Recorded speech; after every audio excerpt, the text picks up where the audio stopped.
We can make sense of multiplication in several ways. In this video, we're going to focus on a specific meaning that helps students connect what they've already learned in earlier grades. This approach allows them to look beyond just the procedures and see math as a logical and connected concept. As you can see in the Common Core standards, students usually start learning how to multiply fractions in 5th grade. Let's dive in and see how kids can make sense of these ideas. Whenever we introduce a new concept, our main goal is to help learners build on what they already know. This allows them to transfer their existing understanding to new, related ideas. For fraction multiplication, that means tying it back to the core concept of multiplication.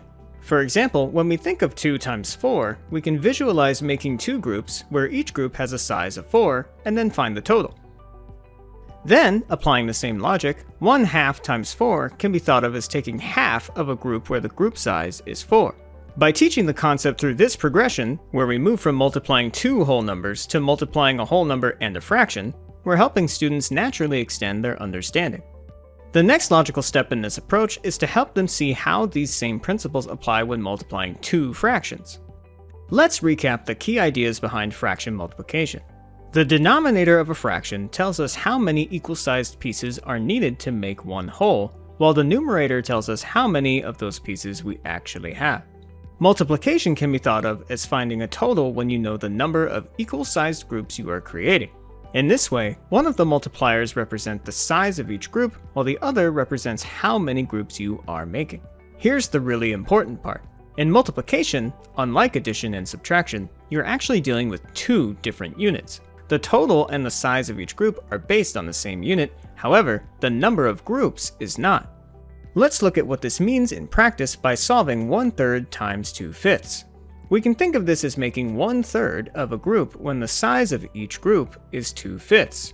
Our goal is to find the total amount that results from taking that 1/3 portion. First, let's represent the group size by showing 2/5 of a whole. Now, what is 1/3 of that shaded area? Remember the meaning of a fraction. We need to divide that 2/5 into 3 equal parts and take one of them. Finally, let's find the total amount. Remember that both the group size and total amount refer back to the same whole, which in this case is our original rectangle. To see this clearly and write the fraction correctly, every piece needs to be the same size, which is what our denominator represents. This is why we divide the entire rectangle into equal-sized pieces. We end up with 15 pieces total to make one whole, so we put 15 in the denominator. We can then see that we have two small shaded pieces out of those 15 equal-sized pieces, so the total is 2/15. The best way to introduce a new concept is to situate it within a word problem. This allows us to use context to help students truly make sense of the math. Remember, both context and visuals are here to support students as they look beyond the surface and understand the logic of a new concept. As you can see, these 4 word problems are identical except for the specific numbers we choose. We do this intentionally so that students can focus on the process of fraction multiplication and see it more clearly. Let's start with our first example. Each jar here holds 3 cups of sugar. Since we have 2 jars, that means we have a total of 6 cups of sugar. Easy! Let's move on to the next one. With this problem, let's represent the size of each jar, which is 1/3 of a cup.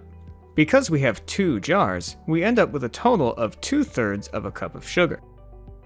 For this next problem, the only difference is the numbers we are using. The concept and the approach stay exactly the same. The size of each jar is 1/3 of a cup. Now, let's find 1/2 of a group by using what we know about fractions. We divide our referent whole, which is the size of the jar, into 2 equal-sized pieces because our denominator is 2. Then, we take one of those pieces because our numerator is 1. Now, the shaded area is 1 out of 6 equal-sized pieces that make up the 1 full cup.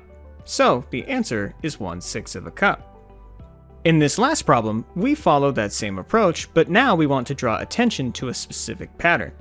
We hope that students start to notice how we represent the total in fraction form, which will help us create a natural lead-in to introducing the general rule. After dividing the rectangle into equal-sized pieces, we can see now that we have 15 total pieces, with 8 of them shaded.